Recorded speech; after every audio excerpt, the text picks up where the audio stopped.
시편 제 68편 19절 한 절 말씀입니다. 시편 68편 19절 말씀. 우리 이 한 절의 말씀 다 같이 한 목소리로 합독하도록 하겠습니다. 시작. 날마다 우리 짐을 지시는 주 곧 우리의 구원이신 하나님을 찬송할지로다. 아멘. 아멘. 네, 셀라를 오늘은 제가 뺐네요. 네, 여기 날마다 우리의 짐을 지시는 주님이라 이렇게 표현했습니다. 인생의 짐을 지고 살지 않는 사람은 없습니다. 그 짐은 날마다 우리의 십자가예요. 걸음걸음마다 우리가 짐을 지고 살아가고 있는 듯합니다. 우리 오래전부터 즐겨 이렇게 좀 부르던 찬양 가운데 날마다 숨쉬는 순간마다 내 앞에 어려운 일 보내, 이 찬양 아시죠? 우리 한번 같이 해볼까요? 날마다 숨쉬는 순간마다 내 앞에 어려운 일 보내, 주님 앞에 이 몸을 맡길 때 슬픔 없네, 두려움 없네. 주님의 그 자비로운 손길 항상 좋은 것 주시도다. 사랑스레 아픔과 기쁨을, 수고와 평화와 안식을. 아멘. 우리 3절 정도 있지만 우리 한 절만 함께 했습니다. 날마다 숨쉬는 순간마다 우리는 고난의 길을 걷는다. 우리의 짐이 있다고 말합니다. 그런데 그 수많은 짐들이 있어도 우리가 찬송할 수 있는 이유가 뭡니까? 우리의 짐을 우리의 어깨에 던져놓는 것이 아니라 대신 져 주시는 우리 주님이 계시기 때문입니다. 이 간단하고 명료한 이 한 말씀을 나누기 위하여서 저는 너무 오랜 시간 이 시편 68편을 묵상을 해야 했습니다. 시편 68편은 난제라고 하는데요, 이 시편의 난제, 어려운 그러한 장 중에 하나입니다. 그래서 여전히 이 시편 68편을 주제로 해서 쓰는 논문들이 끊임없이 나오는데요, 보통 시편의 노래는 이렇게 구성이 되어 있거든요. 하나님을 찬양하라 이렇게 권고합니다. 그리고 그 찬양에 대한 이유를 이야기해요. 왜 찬양해야 되냐면, 그리고 결론은 그러니 우리 같이 찬양합시다 하고 이렇게 또 서원을 하면서 찬양의 서원으로 시편들이 기록이 되어져 있어요. 그런데 68편 이 시편은 너무나 다양한 주제들이 이 안에 담겨져 있습니다. 이것을 한 번의 설교로 마무리할 수 있는 것이 거의 힘들지 않을까 하는 만큼 어려운 내용들이 있고, 시편에서 어떤 곳은 한 번 사용된, 두 번 사용된, 전혀 사용된 적이 없는 그러한 단어들도 나오면서 굉장히 복잡하고 어려운 구성을 가지고 있습니다. 그런데 그것을 한번 제가 쭉 한 9개 정도로 이 35편의 시편을 나눌 수 있는데요, 한번 9개 정도 구별을 한번 해서 말씀을 좀 요약을 해 볼게요. 1절부터 3절까지 말씀은 하나님께서 악인을 심판하시고 의인의 손을 들어주시며 즐겁게 하신다는 약속을 해주세요. 4절부터 6절은 광야를 통해서 이스라엘을 인도하신 하나님, 외롭고 고독한 자, 고아와 과부 같은 하나님의 백성들, 약자지만 그러나 두려워할 것이 없는 것은 하나님께서 함께해 주시며 인도해 주신다는 약속의 말씀. 7절부터 10절 말씀은 그 가나안 광야를 통과하여 주시고 통과하게 하시고 허락하신 가나안 땅, 그냥 살게 하실 것이 아니라 그 땅에 흡족한 비를 내려 주시어서 풍요롭게 해 주신다. 여기 흡족한 비를 이 신약의 정신에서는 하나님의 은혜와 성령의 부으심으로 그렇게 해석을 하기도 합니다.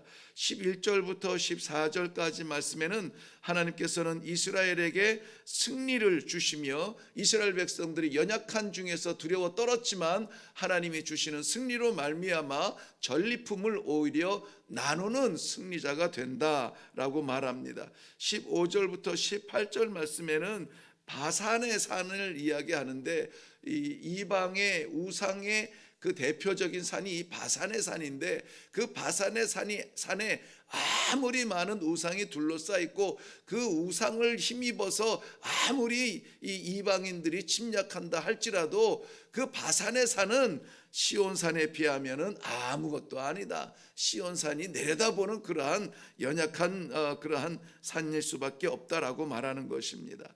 19절부터 31절까지가 세 번째의 내용을 담고 있는데요. 19절부터 23절까지는 하나님은 구원의 하나님이시다라고 선포하고 있습니다. 오늘 우리 함께 나눈 본문의 말씀이시죠.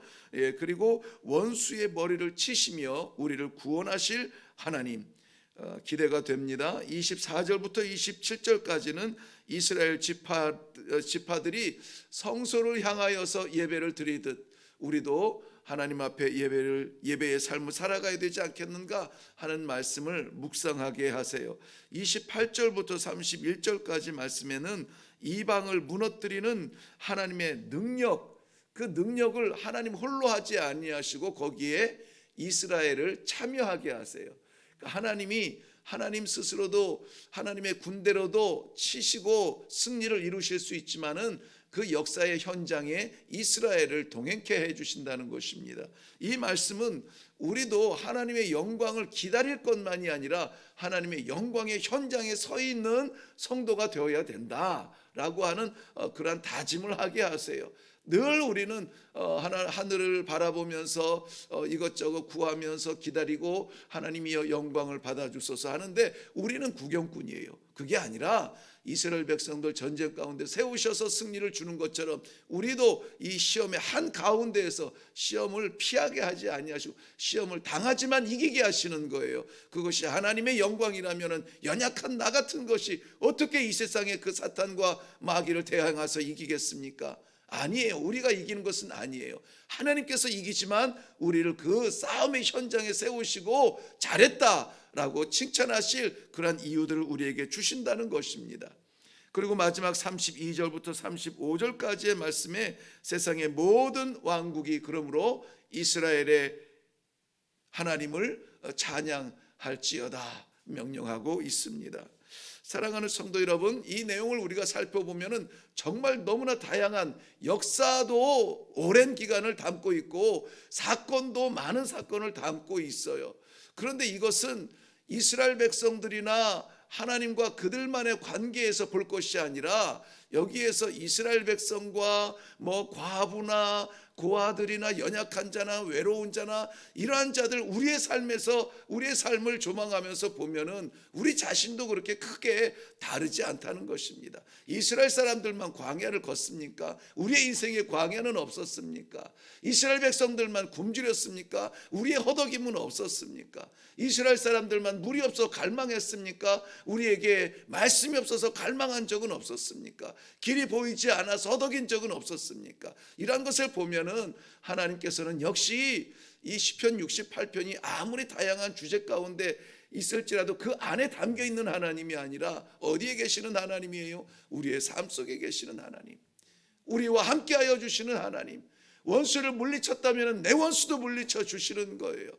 광야에서 만나와 메추라기를 주셨으면 우리 삶 가운데서도 하나님 우리가 그렇게 치열하게 싸우지 않더라도 만나와 메추라기를 주는 겁니다. 제가 이 한국의 경제적인 어려운 바람이 불 때마다 누가 기침을 하면은 누구는 독감에 걸린다나요? 그런 비슷한 내용이 있죠. 이 후원하는 이 한국 교회가 어려워지면 선교지는 그야말로 막 초긴장에 막 이렇게 한국이 어렵단다 막 이렇게 되어지고 있어요. 그러면서 삶의 방편과 선교의 방편들을 찾아서 고민들을 합니다. 요즘에 이제 좀 새롭게 뜨는 단어들이 이제 비즈니스 미션이라고 해요. 비즈니스 미션. 비즈니스 에즈 미션인데요. 그러니까 선교적 사업을 하는 시대가 되었다. 이제는 선교사가 앉아서 기다리면서 이게 뭐 도움을 받아서 그렇게 후원을 받아서 사역하는 것이 아니라 스스로 자립하면서 뭐 바울도 뭐 텐트 메이커로 사역을 하지 않았느냐 뭐 이런 성경 한 구절 갖다가 되면 이거 다 설명하기는 어렵습니다만은 아무튼 이 한국이 어려워지면 선교지가 힘들어진다고 하면서 이런저런 선교의 방편들이 나와요. 그런데 과연 정말 한국이 선교사들과 선교지의 그러한 그 후원의 근원이었는가? 한국이 힘들어지면 선교지가 힘들어지는가? 그건 아니라고 저는 생각이 되어졌어요. 한국이 힘들어져서 선교지가 힘들어지는 것이 아니라 선교사의 마음이 불안해지니까는 선교지가 힘들어지는 거예요. 왜 선교사의 마음이 불안해집니까? 하나님이 계신데 하나님이 함께하여 주시고 하나님을 위하여서 죽음의 자리까지 나가겠다고 작정한 사람들인데 세계가 경제에 힘든지라도 저는 선교사가 굶어 죽었다는 이야기를 들어보지 못했어요. 그러한 그러한 예가 들어지지 않는다 할지라도 여전히 우리의 심중에는 무엇이 있어야 됩니까? 하나님이 내 삶 가운데 주인이 되어 주신다. 나를 주관하여 주신다. 여기에서 오늘 말씀 가운데 원수들이며 광야며 어려운 일이며 인생의 짐이며 그러한 것들이 이스라엘 백성들을 떠나지 않았습니다. 계속해서 함께 가요. 그렇지만 그러나 그것 때문에 이스라엘이 멸망했습니까? 가나안에서 추락했습니까? 아니에요. 그때마다 흡족한 비를 내려 주시어서 마르지 아니하는 생수를 부어 주시어서 하나님께서 하나님의 사람들을 세워 주시어서 그들을 위하여서 대신 그 짐을 지고 나아가도록 해 주셨습니다. 이기게 해 주셨어요. 종래에는 하나님께서 친히 내려오시어서 인생이 감당할 수 없는 죄악의 짐을 짊어지시고 십자가 지심으로 말미암아 우리에게 영광, 영생, 영원이라고 하는 이러한 선물까지 주시면서 우리를 떠나지 아니하시는 하나님을 오늘 이 아침에 믿음의 눈으로 바라볼 수 있기를 바랍니다. 사랑하는 성도 여러분, 오늘 이 본문 말씀에는 날마다 그랬습니다. 날마다 순간마다 떠나지 아니하는 이 짐이 있어요. 그렇지만 우리가 오늘 눈물 대신에 찬송하며 나아갑니다. 왜 그렇습니까? 날마다 그 짐을 내가 지는 것이 아니라 하나님께서 지어주시고 해결해 주시고, 이 날마다라는 말이 어디와 연결이 되냐면요, 짐이 날마다 있다는 말에 연결되는 것이 아니라요, 오늘 날마다 우리의 짐을 지시는 주님이 계시다는 거예요. 주님이 언제 계시다는 겁니까? 사건마다 있는 거예요? 우리가 처음 예수님 만났을 때 있는 겁니까? 우리가 아플 때만 있는 거예요? 아니에요. 날마다 그 주님이 계시다는 거예요. 날마다 그 주님이 우리의 구원을 건져주신다는 거예요. 우리는 잊을 수가 있습니다. 우리는 떠날 수가 있어요. 우리는 형편에 따라서 우리가 변할 수가 있어요. 그러나 우리 하나님은 변치 아니하세요. 우리를 기다리시고 우리를 품으시고 우리에게 역사를 하시기를 원하시는 하나님, 오늘도 같은 하나님이 우리의 아버지라는 겁니다. 우리의 아버지라는 거예요.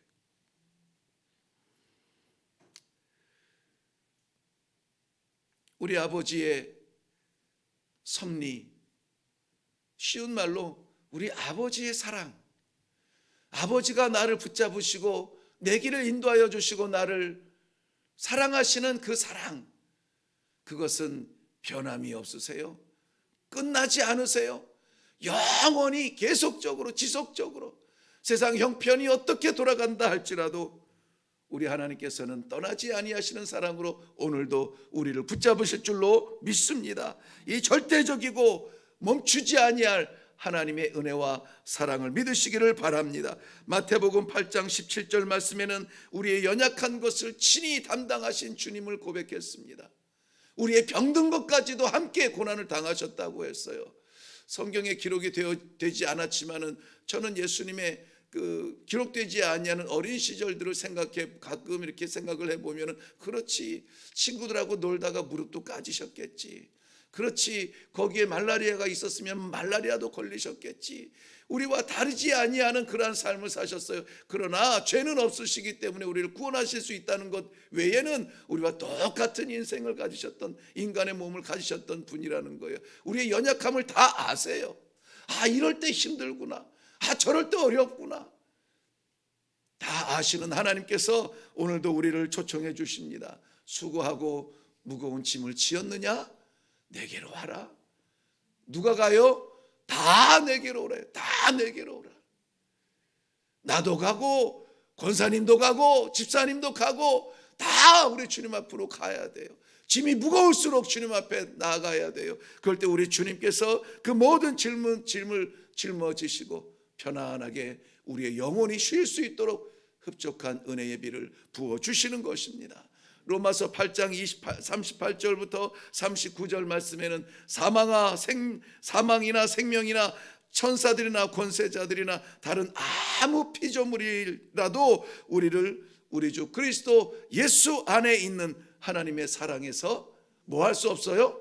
끊을 수 없느니라. 끊을 수 없느니라. 연결되어 있어요. 오늘도 붙잡아 주세요. 우리의 손이 힘이 들어서 놓칠지라도 우리 하나님은 절대로 놓지 아니하시는 그 사랑, 그 은혜, 그 구원이 오늘 우리를 붙잡으신다면 무엇을 두려워합니까? 광야를 두려워합니까? 무엇을 무서워합니까? 질병을 무서워합니까? 무엇이 힘듭니까? 경제가 힘듭니까? 아니에요. 오늘 우리를 붙드시는 하나님, 지금 이 순간도, 아니 우리가 나가는 저 세상에서도 언제까지 우리와 함께 하시는 그 하나님, 한번 따라 할까요? 하나님은 우리의 구원이시라. 구원이시라. 아멘입니다. 아멘이에요. 다른 데 있지 않습니다. 하나님을 믿는 사람은 하나님을 나의 구원이라고 확신하는 가운데 찬송하며 나아갈 수 있기를 바랍니다. 우리가 늘 말씀 가운데 나오는 고아와 과부를 외면하지 아니하시는, 누구도 돌보지 않는 고아를 돌보시고 아무도 눈여겨보지 아니하는 과부를 눈여겨보시고 고독한 자처럼, 버림받은 자처럼 홀로 있는 외로운 자를 외롭게 두지 아니하시고 오늘 품에 안으시고 받으시는 우리 주님의 품이 이 기도의 자리가 될 수 있기를 주님의 이름으로 축원합니다. 기도하겠습니다. 내가 너희를 고아와 같이 버려두지 아니하고 너희에게로 오리라. 우리 주님의 약속을 믿습니다. 오늘 우리 안에 내주하여 주시어서 우리를 버려두지 아니하시는 주님을 믿습니다.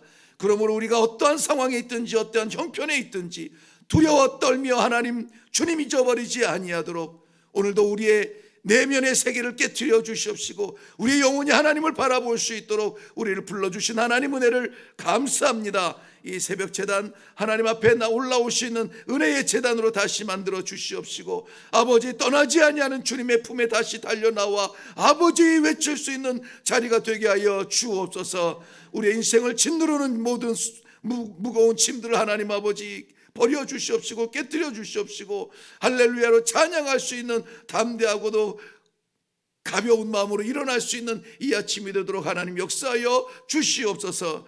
감사드리옵고 예수님 이름으로 기도하옵나이다. 아멘. 아멘. 복잡할수록 단순하게 생각을 하는 지혜가 있기를 바랍니다. 시험이 많을수록 한 가지 구원을 붙잡을 수 있기를 바랍니다. 여러 가지가 우리의 마음을 혼란케 할수록 우리는 우리 주님의 이름을 붙듭니다. 하나님 오늘도 주님을 향하여 나아갑니다. 주님과 나아갑니다. 주님을 위해 나아갑니다. 우리 모두 기도할 때에 오직 하나님, 오직 나의 구원이신 하나님만 바라보며 찬송하게 하여 주시옵소서. 이런저런 질고들 하나님 앞에 쏟아놓으시기 바랍니다. 그리고 우리는 얻는 찬양으로 찬송하며 나가는 복된 이 아침이 되도록 하나님이여 나를 불쌍히 여겨주시고 외면치 말아주시고 성령 하나님 흡족한 은혜의 단비를 부어주시어서 응답받는 귀한 아침 되게 하여 주시옵소서. 우리 다 같이 주님 한번 외치고 힘있게 기도하고 내려갈 수 있기를 바랍니다.